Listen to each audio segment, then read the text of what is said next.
মাছ বন্ধু পঞ্চতন্ত্রের গল্প। লেখক বিষ্ণু শর্মা। একবার তিনটি মাছ ছিল, তারা একে অপরের বন্ধু। তারা একে অপরের থেকে একদম আলাদা। প্রথম মাছটি যে ভাগ্যকে বিশ্বাস করতো সে ছিল প্রথম মাছটি খালি বলতো যা যা ঘটার ঘটবে। দ্বিতীয় মাছটি ছিল খুব বুদ্ধিমান। সে খালি ভাবতো এই জিনিস থেকে বাঁচতে একটা উপায় আছে আমার কাছে। আর তৃতীয় জন ছিল খুব বিচক্ষণ। সে একটা কাজ করার আগে অনেকবার খালি ভাবতো মাথা চুলকিয়ে। একবার সেই বিচক্ষণ মাছটি সেই পুকুরে খেলছিল যেখানে তারা তিনজন থাকে। হঠাৎ তার কানে এলো একটা জেলে আর একটা জেলের সঙ্গে কথা বলতে।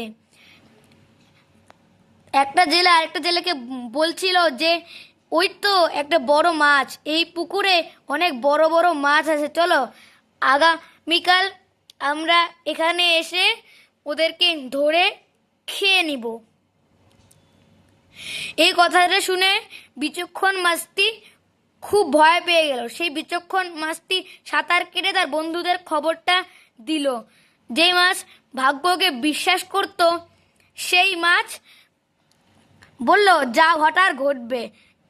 আর যেই মাছটি বুদ্ধিমান ছিল সে বলল এই জেলেদের হাত থেকে বাঁচার একটা উপায় আমার কাছে আছে।